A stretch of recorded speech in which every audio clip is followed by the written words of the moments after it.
Hebû carek ji caran rehmele dê û bavên hazir û guhdaran. Hebû tu nebû. Di dewr û zemanekî de dîkek hebû. Dem zivistan bû. Rojekê dîk li ser qeşaya berfê xwe kaş dike. Li ser qeşaya berfê li erdê dikeve. Dîk ji qeşaya berfê re dibêje: Qeşa, tu pir bihêzî, te ez li erdê xistim. Qeşa jê re dibêje: Ez pir bihêz bûma, rojê ez nedihelandim. Dîk li ser vê dihere ba rojê û jê re dibêje: Roj, tu pir bihêzî, ku tu qeşaya berfê dihelînî. Roj jê re dibêje: Ez pir bihêz bûma, dûxan nediket ber min. Dîk dihere ba dûxanê û jê re dibêje: Dûxan, tu pir bihêzî, ku tu dikevî ber rojê. Dûxan jê re dibêje: Ez pir bihêz bûma, baranê ez qul nedikirim. Dîk dihere ba baranê û jê re dibêje: Baran, tu pir bihêzî, ku tu dûxanê qul dikî. Baran jê re dibêje: Ez pir bihêz bûma, erdê nedikişandim nava xwe. Dîk dihere ba erdê û jê re dibêje: Erdo, tu pir bihêzî, ku tu baranê dikişînî nava xwe. Erd jê re dibêje: Ez pir bihêz bûma, çêrê li ser min nediriziya. Dîk dihere ba çêrê û jê re dibêje: Çêre, tu pir bihêzî, ku tu li ser erdê dirizî. Çêre jê re dibêje: Ez pir bihêz bûma, çêlekê min nedixwar.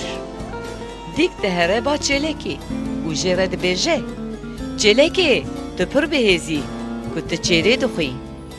Çêlek jê re dibêje: Ez pir bihêz bûma, gur ez nedixwarim. Dîk dihere ba gur û jê re dibêje: Guro, tu pir bihêzî, ku tu çêlekê dixwî. Gur jê re dibêje: Ez pir bihêz bûma, ji kûçikan neditirsiyam.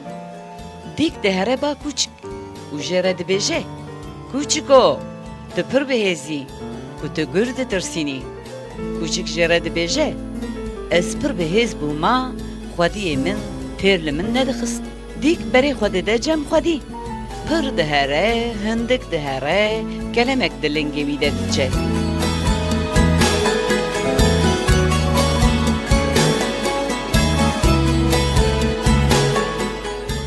Dîk ji dûr vexaniyekî dibîne.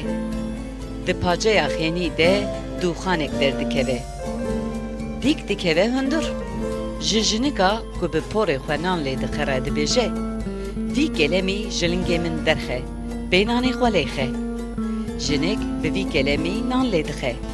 Paşê dîk dibêje: Yan gelemê min an jî ka heft nan. Jinik bêçare heft nanan dide dîk. Dîk ji wê derê dihere. Li ser rêya xwe rastî şivanekî tê. Şivan jî birçî bû ku ji birçîbûna pişkulan dixwe. Dîk heft nanên xwe dide şivên.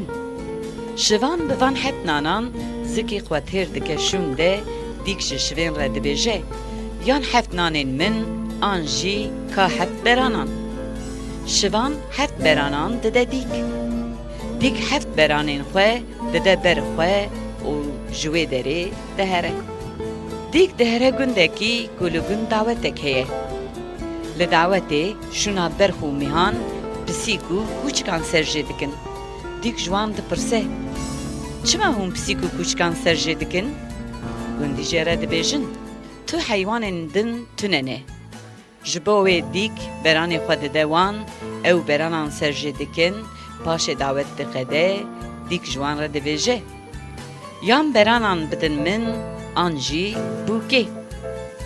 Gundî bûkê didin dîk. Dîk bi bûkê re ji wê derê dihere. Li ser rêya xwe xortekî dibînin. Xort li pîspîskê dixe. Ji xort re dibêje: A ji te re vê bûkê, ka wê pîspîskê. Dîk pîspîskê digire, diçe nava gund û li pîspîskê dixe.